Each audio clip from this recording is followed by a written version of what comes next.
Alright, now we're about 1 hour into the game, and without a doubt, this is one of the interesting areas you'll come across while leveling.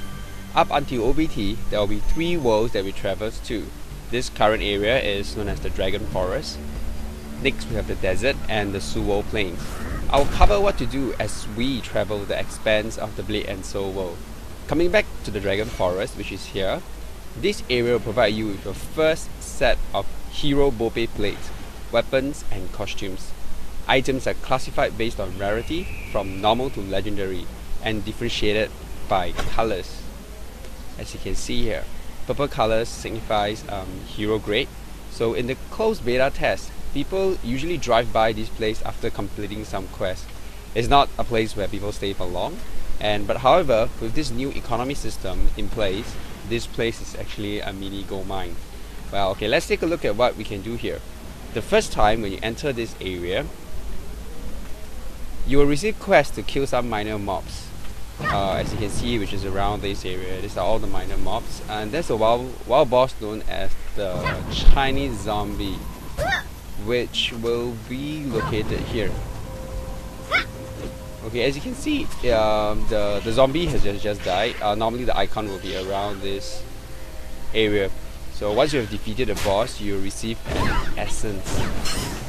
Okay, let's wait a while for the boss to spawn. Alright, once the boss has spawned, let's kill it as soon as possible.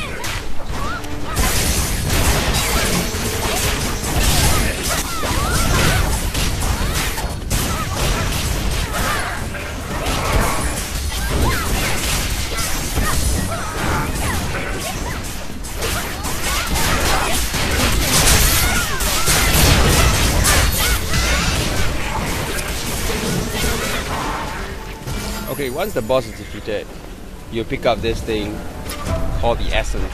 As you can see here, I picked up 3 essence.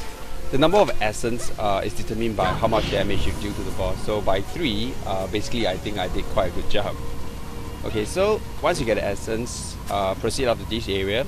This is what we call the Wheel of Fortune. You can spin, using the essence you can spin for an item. Okay, like what I'm doing here. Okay. So, if I don't open up the inventory window, this is what we will get. This is the essence, so this is some of the items that I have received. Okay, something to take note. Remember that during the last closed beta test, when we come to this Wheel of Fortune, what we get out of it was actually a direct item. Like for example, if you open it up, you don't need to open it. You can get like something like a Bope plate or equipment directly. But now you can see everything comes in a treasure chest or box, like a goodie bag. So okay, let me just show you, like this is some of the items I've received previously through this essence. Like this is a costume pack. Okay, so this is something that I can wear on my face. 1 second. Yeah, something I can wear on my face. Okay, this is another one. Okay. Oh, this is the entire zombie costume. Pretty neat. Costume comes in both 30 days, like you can see here. This is 30 days, and permanent. Like this is permanent. So I feel rather sad that 30 days costumes are also thrown into the mix for this Wheel of Fortune thingy, because I think we should just get a permanent one. And as a summoner, your pet are also entitled to a costume. Like this costume, previously it was naked, and I received it from also through this Wheel of Fortune. Okay, next let's take a look at the Bope plates. This is the first time you receive a Bope plate set. Yeah, previously we would just receive like bits and pieces from here, but this is the first time you receive a Bope plate set. Bope plate always come in a set and provide set bonuses if you own more than 3 pieces of the same set. As you can see here, for 3 parts you will get additional stats, 5 and 8 as well. Lastly, I know everyone is excited to see what's in store in the weapon box. When you right click a weapon box, you'll be prompted to use either the normal key or the shining key. This is the normal key and this is the shining key if you possess one. Opening this box with a shining key ensures that you receive a weapon that belongs to your class, while a normal key will only reveal a random weapon belonging to any class. So, how do we get those keys? Normal keys can be found from daily quests. They are scattered throughout the whole map, and you can receive a shining key only by completing harder quests. Keys are tied to areas that you are in. For example, like this is the dragon key, so you can only use it within the dragon forest to open up weapon boxes. For desert, you'll require you to use another set of keys. I think it's called a desert key or something. So yeah, as you can see the weapon. Okay, if I let me see, if I open this using the shining key, I'll get a weapon that is of my class, which is this. It's a hero weapon. This is an example of a typical inventory window when you're leveling. You'll receive a lot of nonsense and scraps that you do not need.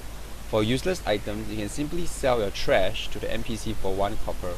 Okay, so this is the NPC. Okay, each item goes for 1 copper, regardless of rarity. Like for example, if I'm going to sell this weapon box, yep, it's 1 copper as well. So for the useless weapons, and I've decided to keep them and not sell them and use them to feed my weapon. You want to remember that I only encourage you to upgrade your weapon and leave the accessories and bopei plates alone. Feeding a weapon is like feeding a pet, while feeding the accessories and bopei plate is like feeding an entire zoo. So yes, believe me, they are darn expensive. You should only start feeding accessories and plates once you acquire your max level gears, like for example level 45. I would advise you to feed your weapon to grade 5 and not anything beyond that level, unless you have some spare change. Okay, let's take a look. This is grade 1. This is a level 6 weapon. It's a grade 1. So as I feed this weapon, it will increase, it will gain experience and it will increase in grade. Okay, so let's do an experiment on the feeding of weapons. Okay, first I'll attempt to feed a green weapon. Let me equip this first. Okay, click on this button. Okay, and click on the item that you want to be fed and the item that you're feeding. So okay, as you can see, it cost me 1 copper to feed this useless weapon to the weapon that I want to enhance. So by clicking this, okay, the weapon is fed and I got 25% EXP. Next, let's try to feed a different weapon. Let's try to feed a blue weapon. Just now we fed a green weapon, so now let's try feeding a blue weapon. Okay, if you feed a blue weapon, it will cost you 2 copper. 2 copper. Slightly more expensive, and let's see how much EXP you'll get.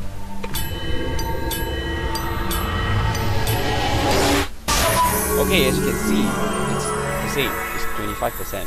Nothing more, nothing less. So, if I feed a green weapon, it gives me 25% EXP at 1 copper. But if I feed a blue weapon, it will cost me 2 copper and it will still give me the same amount of EXP. Once the weapon has earned enough EXP, it will move on to grade 2 as you can see here. I'll touch on in-depth details of feeding weapons in a later video. Alright, back to the focus of this video.